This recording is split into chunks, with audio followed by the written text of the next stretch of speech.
Hello दोस्तों, मैं सिंपी वर्मा आप सभी लोग का मिशन रोजगार परिवार में हार्दिक स्वागत करती हूँ। दोस्तों, आप लोग कैसे हैं?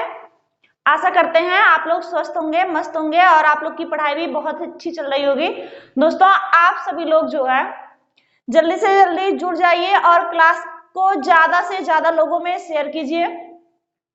चैनल को सब्सक्राइब कर लीजिए और आप लोग क्लास पढ़ते हैं तो सभी लोग अपना नाम लिख करके और अपने डिटेल लिख करके कमेंट कीजिएगा कि जो है हमारा नाम ये है और हम इस क्लास में पढ़ रहे हैं, हमें ये टॉपिक पढ़ना है। ठीक है, सभी बच्चे अपना नाम लिख करके कमेंट करेंगे। ठीक है दोस्तों, और आप सभी लोग देखिए, कल हम लोग जो है रस पढ़ रहे थे जिसमें अचानक से लाइट चली गई थी तो हमारे टॉपिक कंप्लीट नहीं हो पाए थे। तो आज हम वहीं से फिर पढ़ेंगे उसी टॉपिक से कि हम देखिए कल जो है पढ़ रहे थे क्या, आलंबन विभाव। तो हम यहीं से एक बार दोबारा रिवीजन करेंगे और सभी लोग जिन बच्चों को जो है क्लास के बारे में या सिलेबस के बारे में ज्यादा जानकारी चाहिए तो वो डिस्क्रिप्शन में जा करके वहां हमारे व्हाट्सएप ग्रुप से जुड़ सकते हैं, जिसमें हमारे व्हाट्सएप ग्रुप का लिंक जो है डाला गया है। तो आप लोग हमारे व्हाट्सएप से जुड़ सकते हैं और आपको वहां सारी डिटेल बता दी जाएंगी। और आप लोग देखिए, हमारा इंपॉर्टेंट टॉपिक चल रहा है रस, सबको पता है।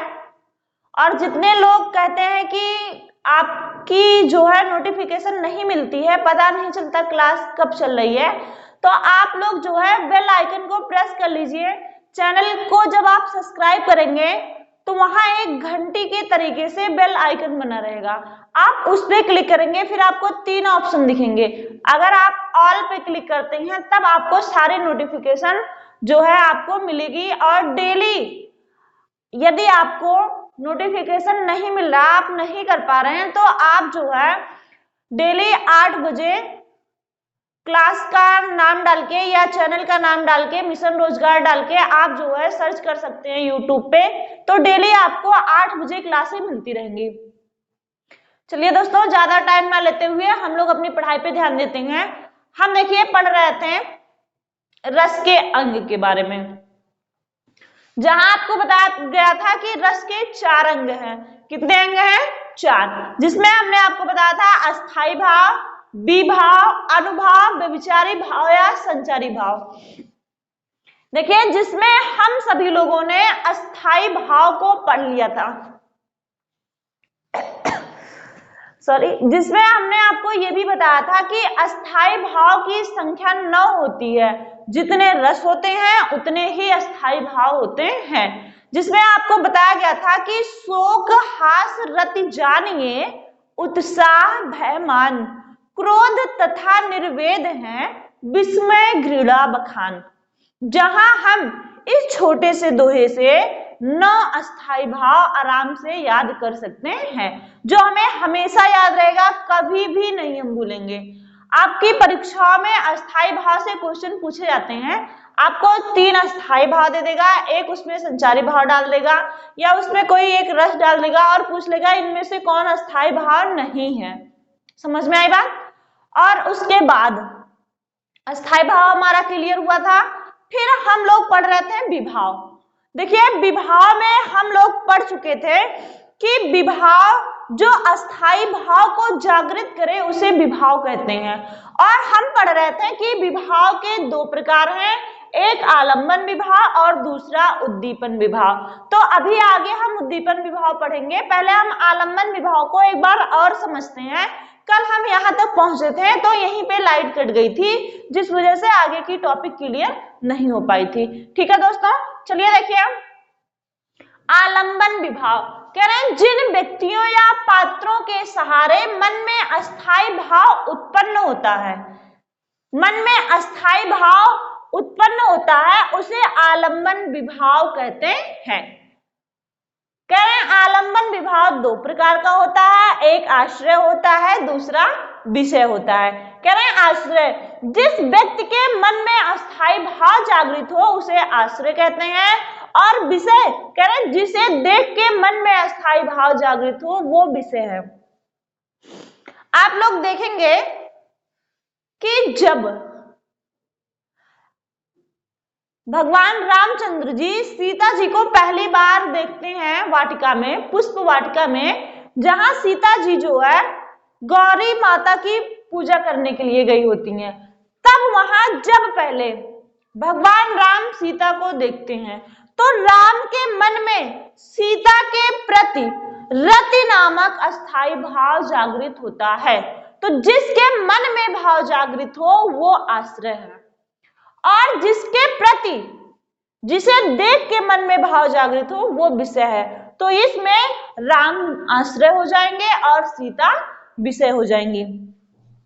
जैसे नायक ने नायिका को देखा, सभी लोग मूवी देखते हैं, सबको पता है, जिसमें हीरो और हीरोइन होते हैं, नायक नायिका होते हैं, प्रेमी प्रेमिका होते हैं। तो जहां प्रेमी ने प्रेमिका को देखा तो पहले प्रेमी के मन में प्रेमिका के प्रति रति नामक अस्थाई भाव जागृत होगा, तब वहां प्रेमी क्या हो जाएगा, आश्रय। और देख के किसे भाव जागृत हो रहा है, प्रेमिका को, तो प्रेमिका क्या हो जाएंगी, विषय हो जाएंगी। क्लियर हुआ, सबको समझ में आ गया? किसी को कोई प्रॉब्लम हो तो वो कमेंट करके बताए। फिर उसके बाद देखिए, क्लियर हुआ हमारा आलंबन विभाव। अब हम देखेंगे कि उद्दीपन विभाव किसे कहते हैं।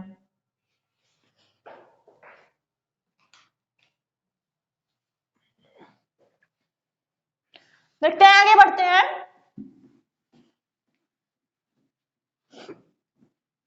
हेडिंग डालेंगे उद्दीपन विभाव।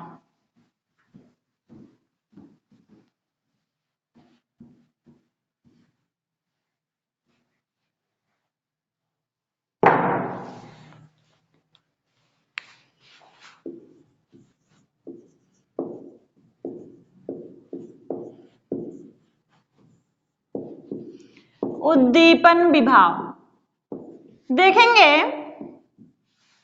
कह रहे हैं अस्थाई भाव को उद्दीप्त तथा तीव्र करने वाला कारण उद्दीपन विभाव कहलाता है।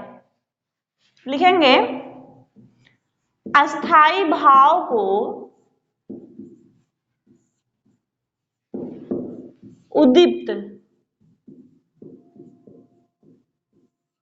तथा तीव्र करने वाला कारक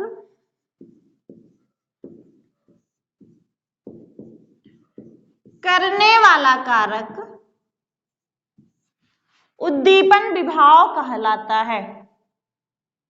करने वाला कारण उद्दीपन विभाव कहलाता है।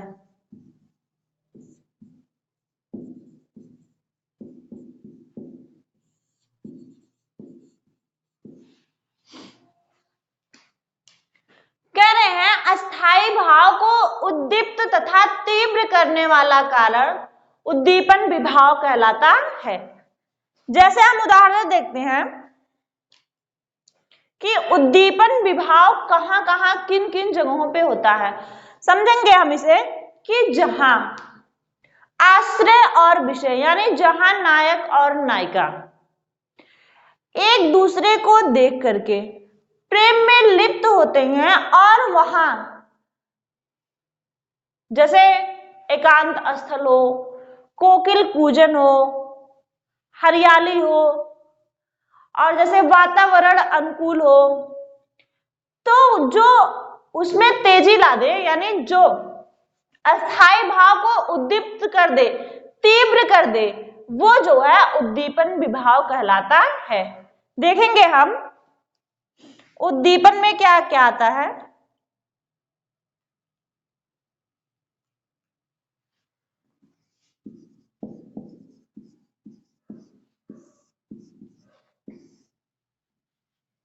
कह रहे हैं सुंदर पुष्पित,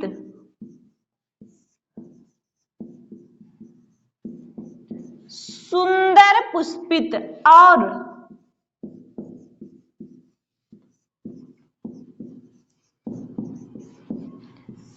एकांत स्थल, सुंदर पुष्पित एकांत स्थल, उद्यान, उद्यान माने बगीचा, उद्यान, शकुंतला को देखकर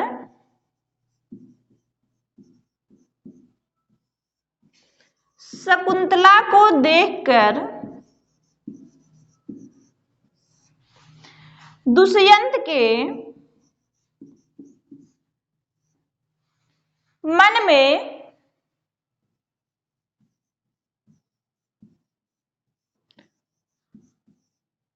रतिभाव जागृत, मन में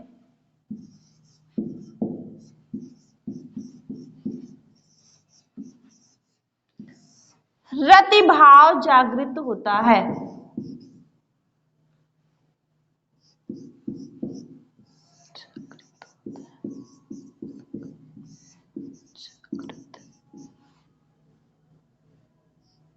जागृत होता है।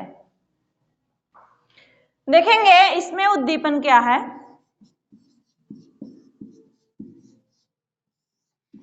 तो यहाँ उद्दीपन क्या हो गया, सुंदर पुष्पित वाटिका हो गया, एकांत स्थल हो गया, उद्यान हो गया, जैसे कोकिल कूजन हो गया। ये सब जो है उद्दीपन का काम करते हैं। सभी लोगों ने राजा दुष्यंत और शकुंतला के बारे में पढ़ा होगा, जिन्होंने अभिज्ञान शाकुंतलम पढ़ा होगा कालिदास का। तो वहां देखिए, जब राजा दुष्यंत शकुंतला को पुष्प वाटिका में देखते हैं तो राजा दुष्यंत के मन में शकुंतला के प्रति रति नामक भाव उत्पन्न होता है। लेकिन उसमें तेजी कौन ला रहा, उद्दीपन का कार्य क्या कर रहा है कि वो पुष्पित वाटिका में है, एकांत स्थल है, वहां राजा दुष्यंत और शकुंतला के अलावा कोई नहीं है, उद्यान यानी बगीचा है, और कोयल कूजन है। तो ये जो है हमारा उद्दीपन विभाव होता है। समझ में आई बात। आगे देखते हैं, हम अगली हेडिंग डालेंगे अनुभाव। हमने देखिए अस्थाई भाव और विभाव पढ़ लिया है, अब हम पढ़ेंगे अनुभाव। समझेंगे।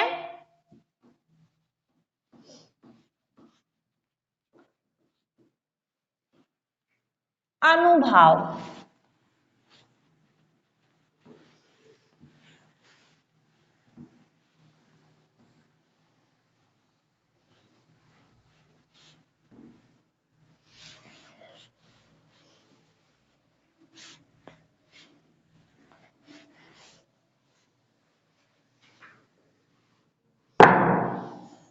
हेडिंग डालेंगे अनुभाव।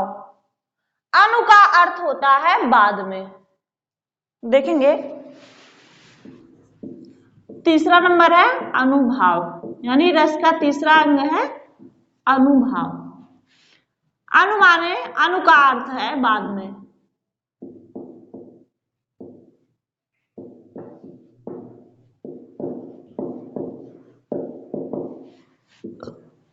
समझेंगे इसे। कह रहे हैं अस्थाई भाव के उत्पन्न होने पर उसके बाद में अस्थाई भाव के उत्पन्न होने पर उसके बाद में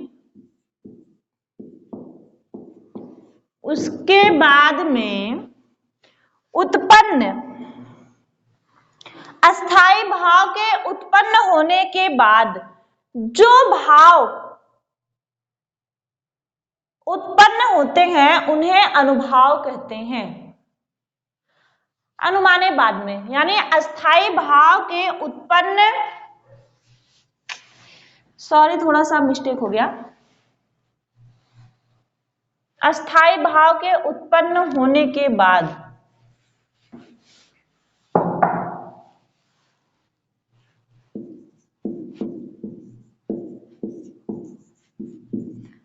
जो भाव उत्पन्न होते हैं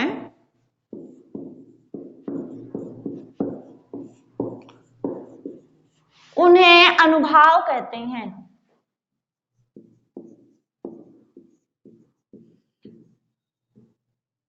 उन्हें अनुभाव कहते हैं।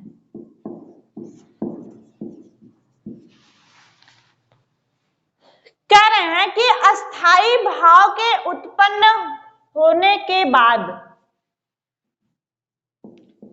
जो भाव उत्पन्न होते हैं उन्हें अनुभाव कहते हैं।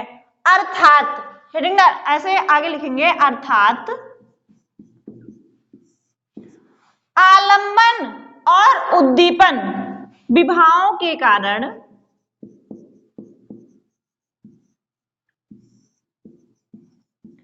आलंबन और उद्दीपन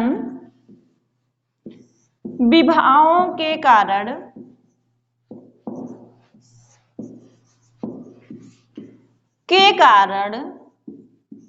उत्पन्न, दिखाई दे रहा है, हाँ, के कारण उत्पन्न भाव को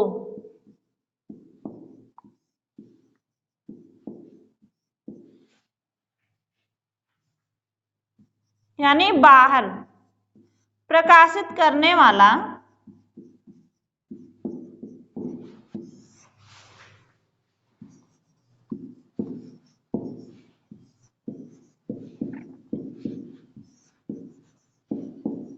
कार्य अनुभाव कहलाता है। अनुभाव कहलाता है। देखिए ये हमारी किताबी भाषा है। कह रहे हैं अस्थाई भाव के उत्पन्न होने के बाद जो भाव उत्पन्न होते हैं उन्हें अनुभाव कहते हैं। अर्थात आलंबन और उद्दीपन विभावों के कारण उत्पन्न भावों को बाहर प्रकाशित करने वाला कार्य अनुभाव कहलाता है। सीधे सीधे आप ध्यान देंगे कि जो प्रतिक्रिया हम बाहर करते हैं यानी जो प्रतिक्रिया हमारे वागेंद्रियों के द्वारा किए जाते हैं, जो हमें बाहर से दिखाई देते हैं, वे अनुभाव कहलाते हैं। जैसे डर के मारे चिल्लाना, पसीना आना, आंखों से आंसू आना, रोगटे खड़े होना, ये सब किसमें आते हैं? अनुभव में। देखेंगे अभी कि अनुभाव के भेद यानी अनुभाव के कितने प्रकार हैं। समझ में आई बात? स्क्रीनशॉट लेंगे सभी। देखिए आगे बढ़ते हैं।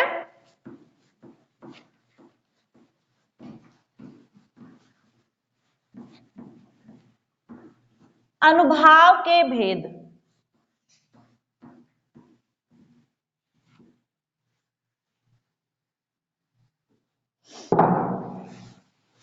अनुभाव के भेद। अनुभाव के कितने भेद हैं?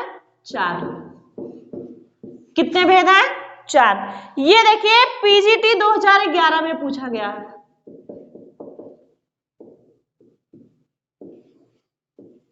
कि अनुभाव के कितने भेद हैं? कितने हैं? 4।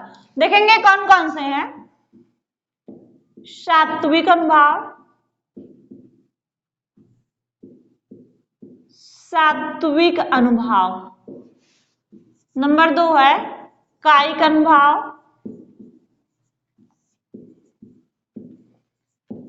कायिक अनुभाव। नंबर 3 है वाचिक अनुभाव,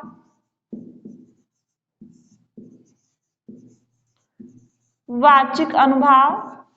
सात्विक अनुभाव, कायिक अनुभाव, वाचिक अनुभाव और नंबर 4 है आहार्य अनुभाव।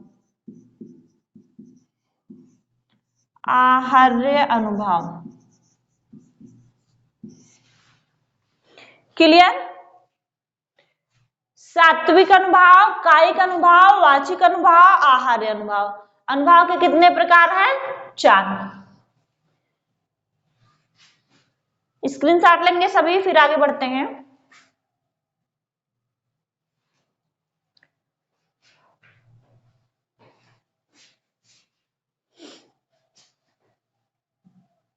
हो गया सभी का?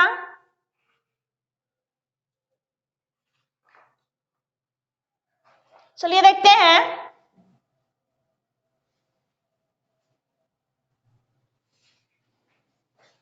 हम इन चारों को एक साथ पढ़ेंगे जिससे हमें कहीं कंफ्यूजन ना हो।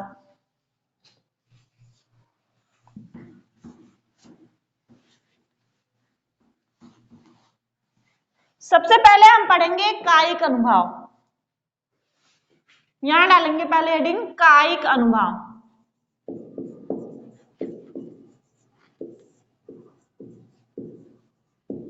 कायिक अनुभव, ध्यान देंगे कायिक अनुभव किसे कहते हैं? कह रहे हैं शरीर के अंगों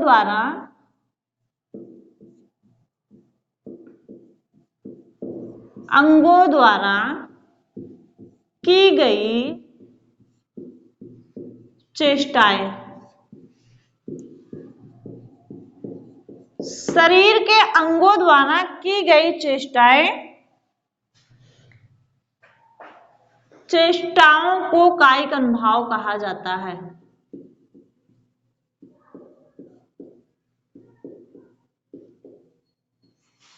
चेष्टाओं को कायिक अनुभव कहा जाता है।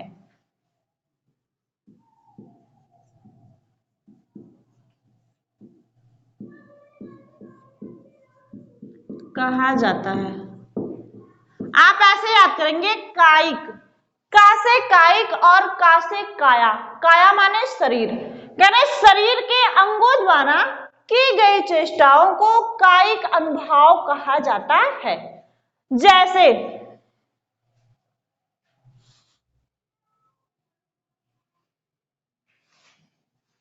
देखेंगे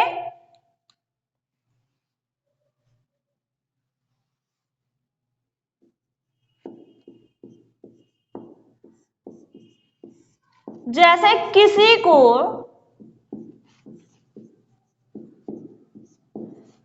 पकड़ने के लिए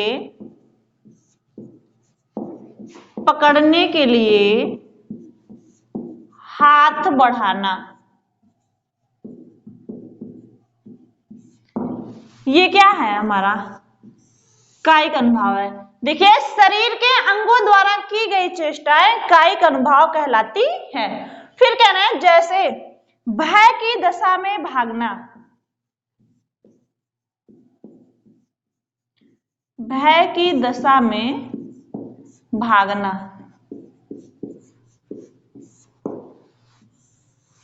ये क्या है? हमारा कायिक अनुभव है। जब हम किसी को पकड़ते हैं या किसी को दौड़ा के पकड़ते हैं तो हम क्या करते हैं? सबसे पहले अपना हाथ बढ़ा के पकड़ते हैं। तो जो शरीर के अंगों द्वारा की गई चेष्टाएं हैं वो हमारी कायिक अनुभव है। भय माने डर, कि डर की दशा में भागना। आपको कोई जानवर दौड़ा ले तो आप डर की वजह से क्या करते हैं? भागते रहते हैं। तो ये सब क्या है? कायिक अनुभव है। दूसरी हेडिंग डालेंगे वाचिक अनुभव। क्या है? वाचिक अनुभव। वाचिक अनुभव, देखिए कहीं कहीं इसी वाचिक अनुभव को मानसिक अनुभव भी कहा गया है। तो अगर आपको वाचिक ना मिले तो आप लोग घबराइएगा मत। समझ में आई बात? वाचिक अनुभव, वाचिक, वाच करना यानी बोलना। कह रहे हैं कि जो अनुभव जो है मनुष्य अपने बाणी द्वारा जिस अनुभव को व्यक्त करता है वह वाचिक अनुभव कहलाता है। हम पहले परिभाषा देखेंगे इसकी।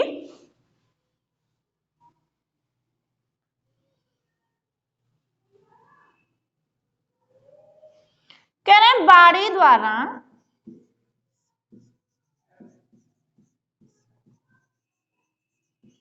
व्यक्त की गई चेष्टाएं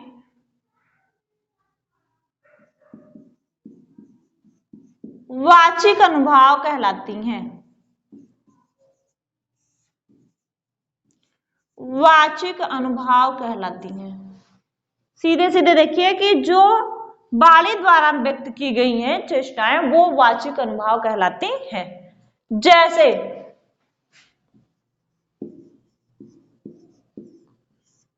चिल्लाना,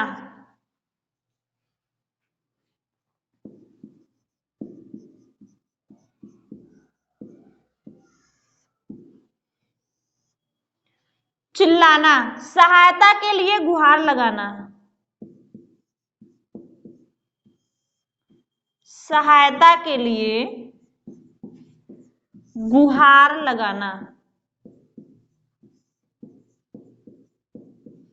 गुहार लगाना। जैसे भय की दशा में, चाहे भय की दशा में चिल्लाना हो गया, चाहे ऐसे चिल्लाना हो गया, सहायता के लिए गुहार लगाना आदि।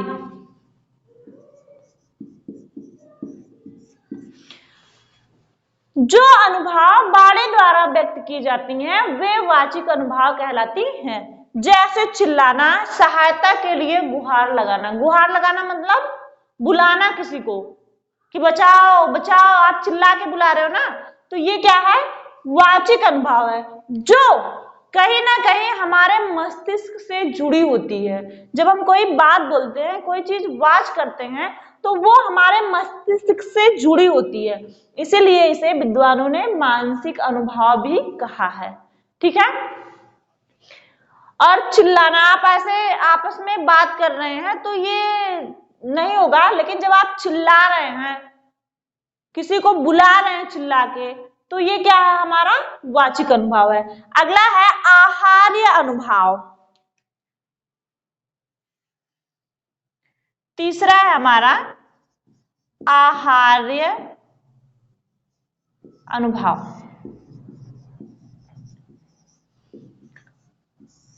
आहार्य अनुभाव माने वेशभूषा।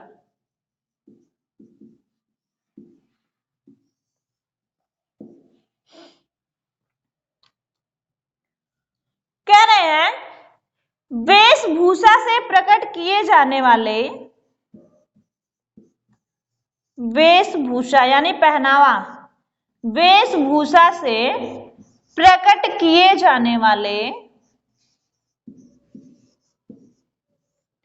प्रकट किए जाने वाले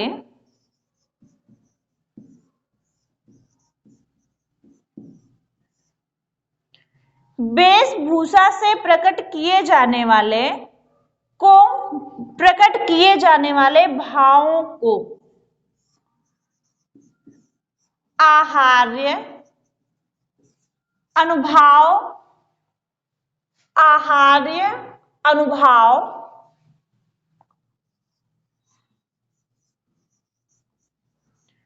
कहा जाता है।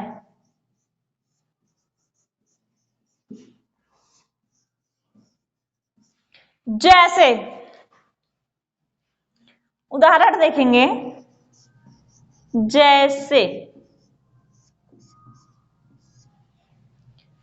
कह रहे हैं शेर को देखकर,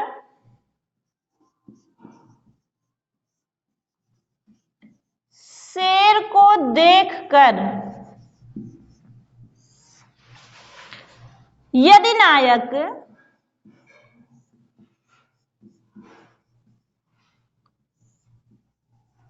धोती ऊपर चढ़ाने लगे,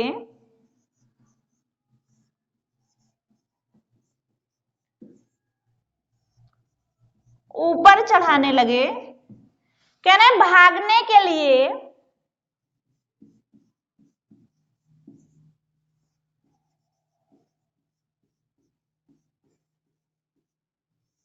भागने के लिए जूता निकालकर, जूता निकाल ले आदि।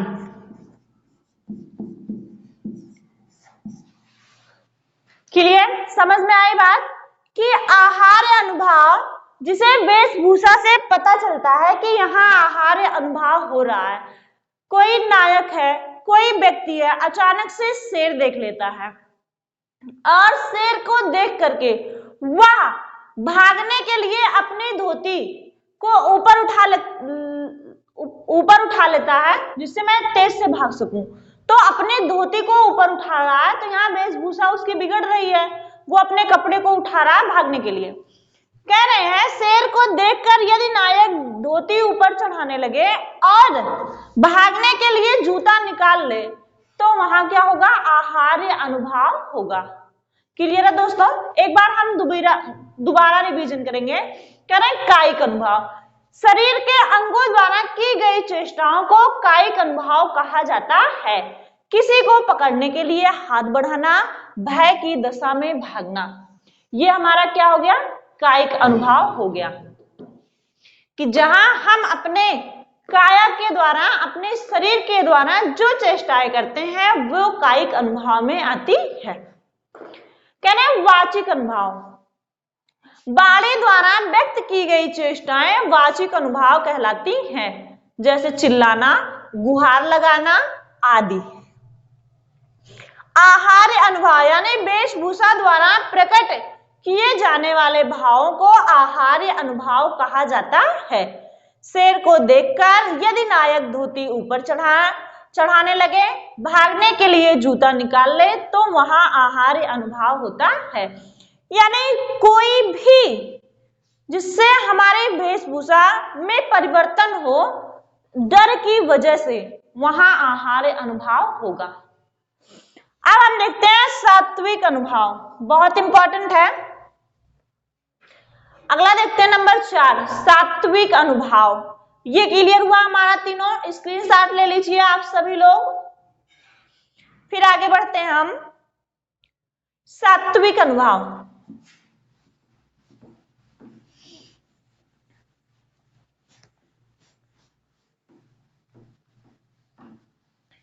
सभी लोग अपना नाम और अपनी क्लास लिख के कमेंट करेंगे।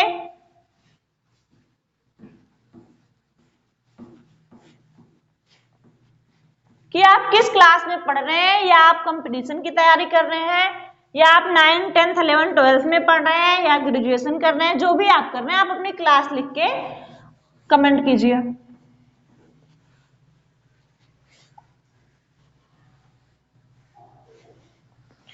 चलिए देखिए, अगला है नंबर 4 हमारा है सात्विक अनुभाव। यहां से डालते हैं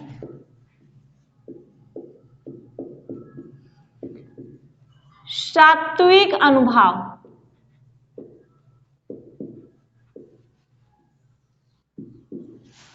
देखेंगे सात्विक, सा से सात्विक, सा से स्वतः उत्पन्न होने वाला अनुभाव सात्विक अनुभाव कहलाता है। देखेंगे जो अनुभव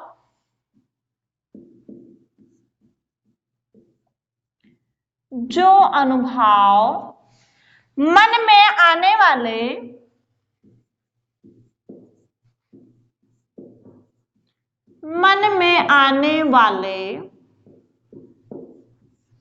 जो अनुभव मन में आने वाले भाव के कारण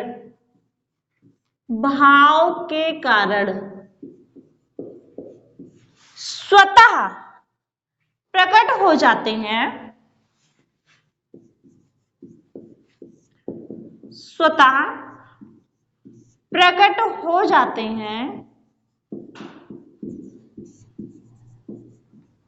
उन्हें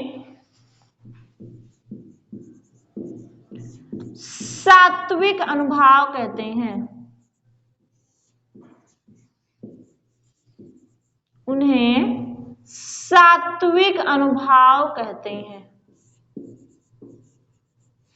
समझ में आई बात?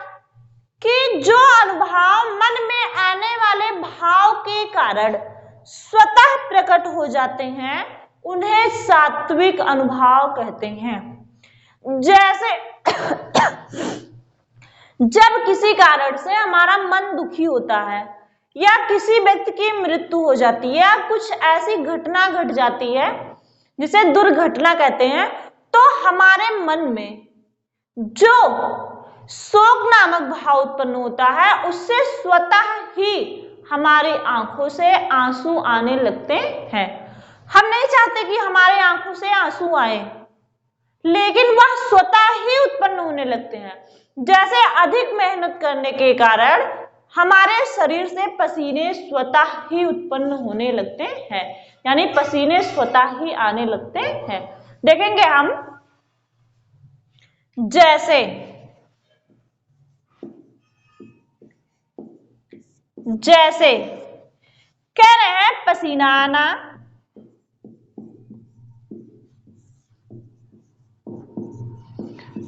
पसीना आना, रोंगटे खड़े होना,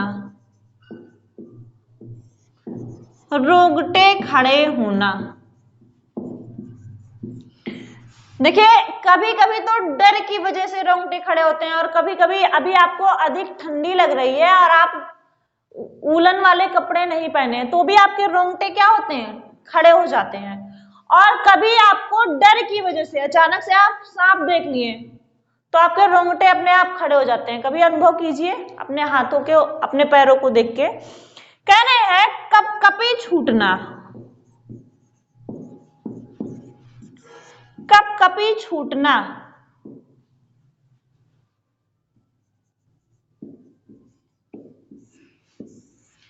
कपकपी छूटना,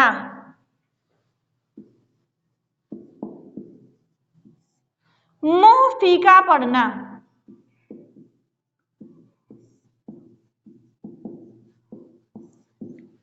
अगर मम्मी पापा अच्छी वाली डांट लगा देते हैं तो मुंह फीका पड़ जाता है, यानी मुंह उतर जाना, फीका पड़ जाना। ठीक है, तो ये सब किस में आता है, सात्विक अनुभाव में। जो स्वतः से उत्पन्न होता है उसे सात्विक अनुभाव कहते हैं। ध्यान देंगे, सात्विक अनुभाव 8 प्रकार का होता है। सभी के नाम लिखेंगे हम केवल, बस सात्विक अनुभाव 8 प्रकार का होता है। कई बार यहां से क्वेश्चन पूछे गए हैं कि इनमें से सात्विक अनुभाव कौन नहीं है या कौन है। ठीक है, देखेंगे सात्विक अनुभाव के प्रकार।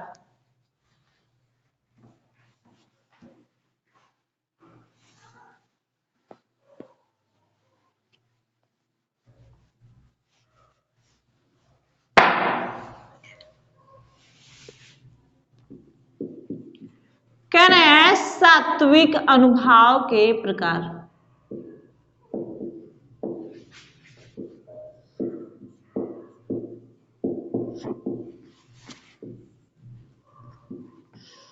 कितने हैं, 8।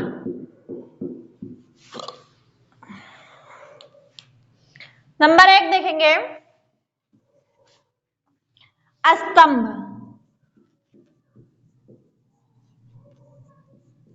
स्तंभ यानी शरीर के अंगों का जड़ हो जाना, शरीर के अंगों का जड़ हो जाना।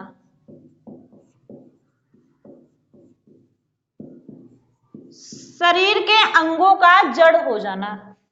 नंबर 2 है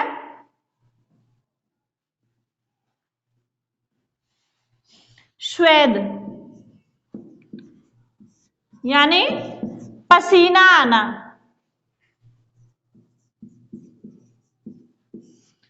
पसीना आना। अगला है रोमांच,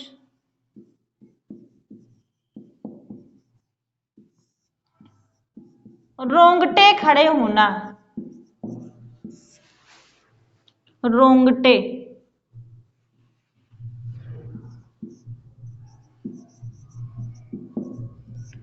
रोंगटे खड़े होना।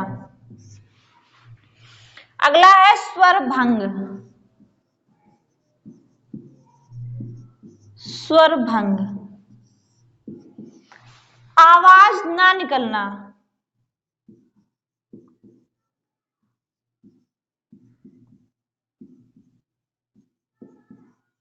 या हकलाना।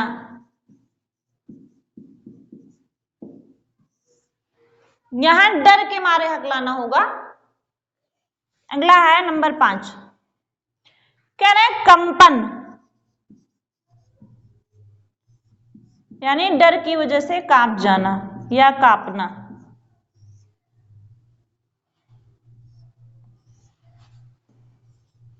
नंबर 6 अश्रु,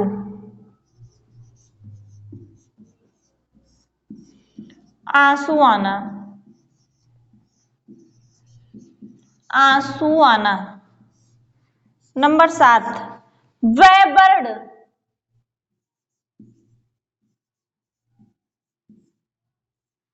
चेहरे का रंग उड़ जाना,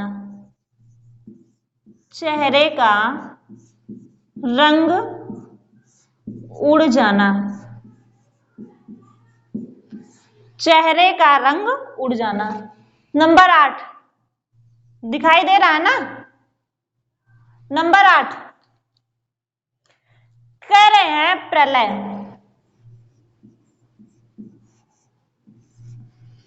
प्रलय यानी सुध बुध खो देना,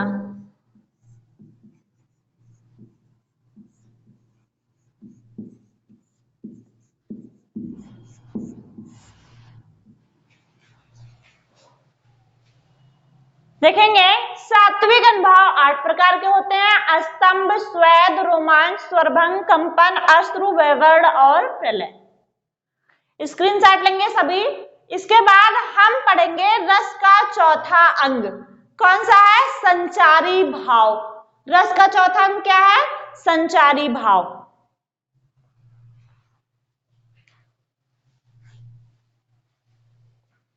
चलिए देखिए,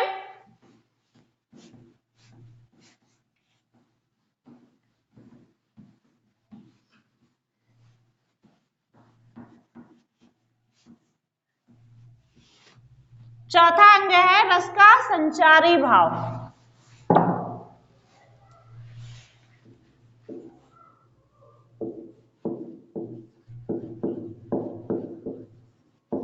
इसको और किस नाम से जाना जाता है? व्यभिचारी भाव।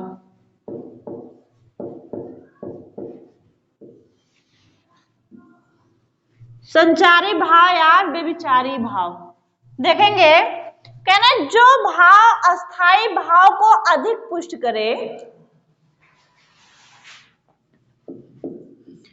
जो भाव अस्थाई भाव को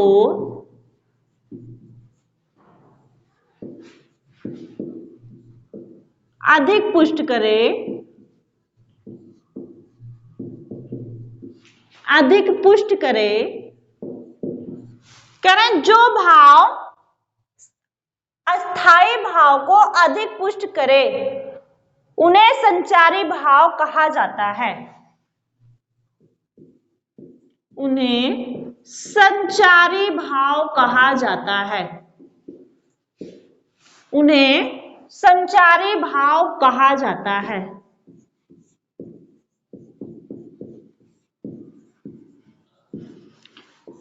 नए लाइन से लिखेंगे, संचारी भाव की संख्या, संचारी भाव की संख्या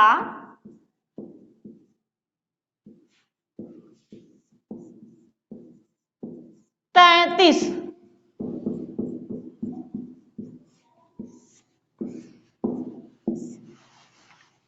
होती है। संचारी भाव की संख्या कितनी है? 33 है। नोट लिखेंगे,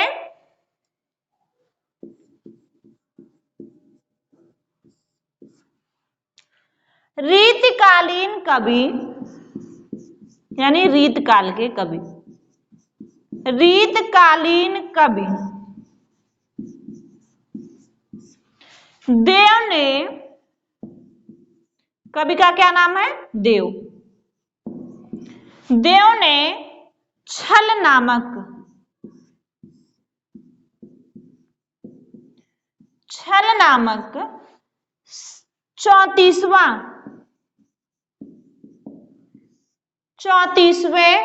संचारी भाव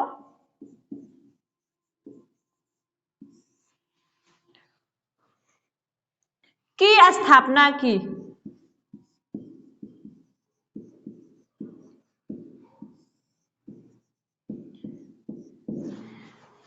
देखिए कभी भी आपसे पूछा जाए कि संचारी भाव की संख्या कितनी है तो आप क्या बताएंगे? 33 है।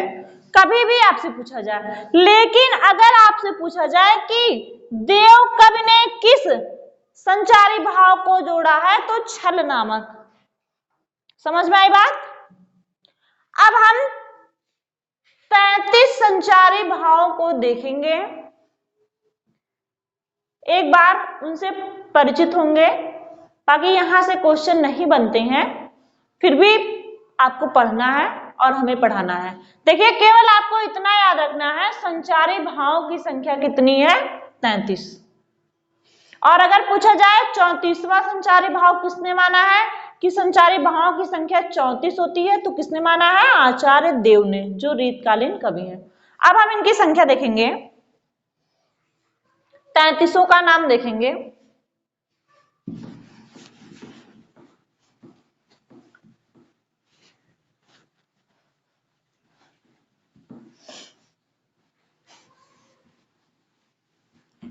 कई बार ये पूछा गया है कि संचारी भाव की संख्या कितनी है? 33। लेकिन कभी किसी संचारी भाव का नाम नहीं पूछा गया, क्योंकि इनकी संख्या बहुत ज्यादा है। देख रहे हैं,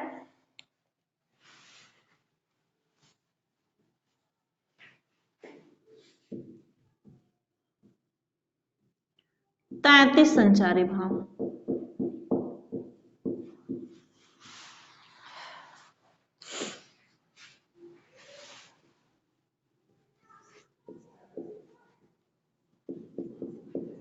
संतराश,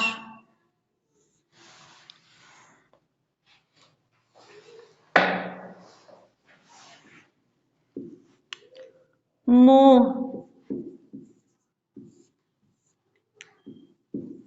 मति,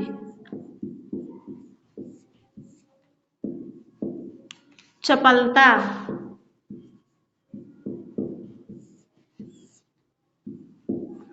संतराश, मोह, मति, चपलता, लज्जा,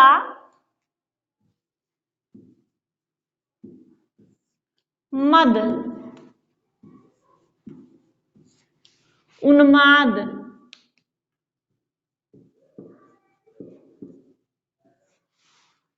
उन्माद।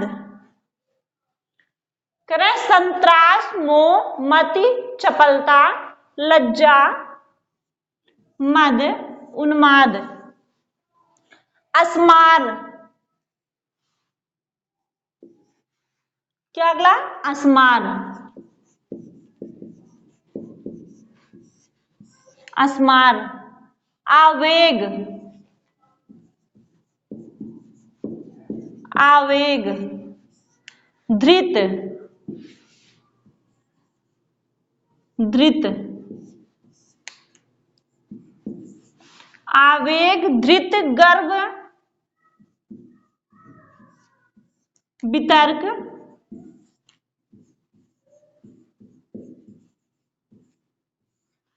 वितर्क, विवाद,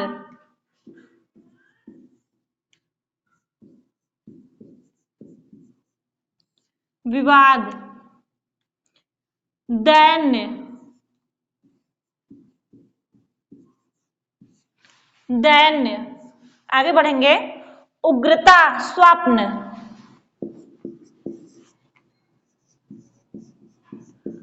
उग्रता,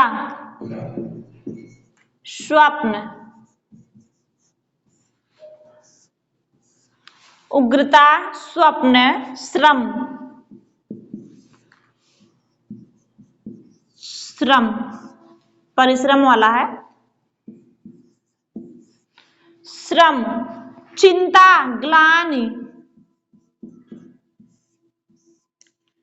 चिंता, ग्लानि, ग्लानि। आमर्ष,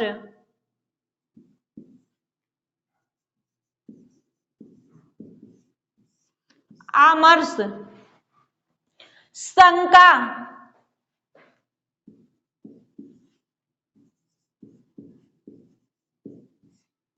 शंका। स्मृति,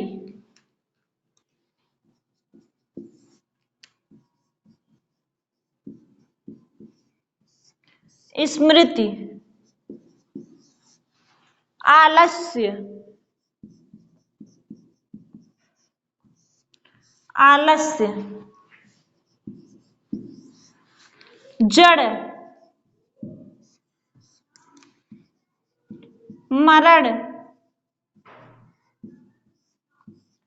मरण, असूया,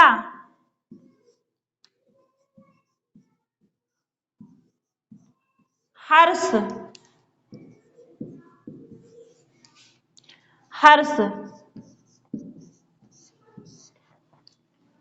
हर्ष, निद्रा,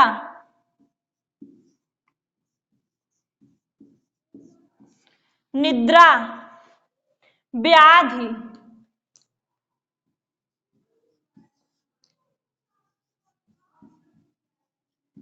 व्याधि,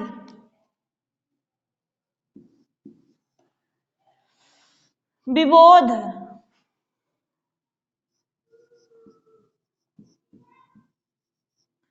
विबोध,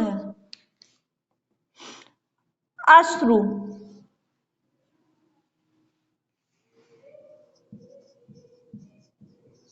अश्रु, उत्सुकता, उत्सुकता, निर्वेद,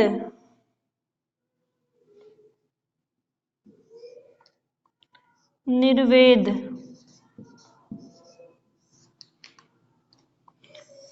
देखिए निर्वेद जो है ये अस्थाई भाव और संचारी भाव दोनों है। तो ये पूछा जा सकता है कि ऐसा कौन सा अस्थाई भाव है जो संचारी भाव में भी पढ़ा जाता है, तो क्या है, निर्वेद। देखिए 33 हो गए। अश्रु 2 बार लिख दिया गया क्या?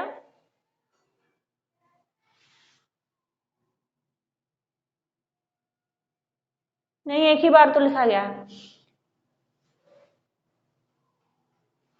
कह रहे 33 ये संचारी भेद, संत्रास, मोह, मति, चपलता, लज्जा, मद, उन्माद, अस्मार, आवेग, धृत, गर्व, वितर्क, विवाद, दैन्य, उग्रता, स्वप्न, श्रम, चिंता, ग्लानि, अमर्ष, शंका, स्मृति, आलस्य, जड़, मरण, असूया, हर्ष, निद्रा, व्याधि, विबोध, अश्रु, उत्सुकता, निर्वेद, ये क्या है, संचारी भावों की संख्या है।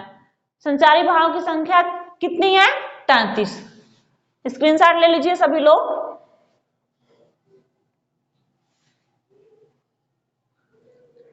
देखिए हमने रस के 4 अंगों को पढ़ लिया। हमने पढ़ा अस्थाई भाव, विभाव, अनुभाव, व्यभिचारी भाव या संचारी भाव। हम सभी लोगों ने रस के 4 अंगों को पूरी डिटेल के साथ पढ़ लिया, कहीं भी कुछ भी नहीं छूटा है, सब कुछ आपको पढ़ा दिया गया है। कल से हम रस के बारे में पढ़ेंगे। कल से हम 9 रस के बारे में पढ़ेंगे, जिसमें हम कल सबसे पहले पढ़ेंगे श्रृंगार रस। समझ में आई बात? कल हम सबसे पहले क्या पढ़ेंगे? श्रृंगार रस। और आप सभी लोग कमेंट में जाते समय भी, क्लास खत्म होने के बाद भी अपना नाम लिखेंगे और अपनी डिटेल लिखेंगे कि आप कहां से क्लास देख रहे हैं, किस किस जनपद से या किस किस जिले से आप लोग हमारी क्लास को देख रहे हैं। सभी लोग क्लास में अपना नाम और अपने जिले का नाम लिखेंगे। ठीक है दोस्तों, मिलते हैं हम सभी लोग कल फिर श्रृंगार रस के साथ। तब तक के लिए गुड नाइट, धन्यवाद।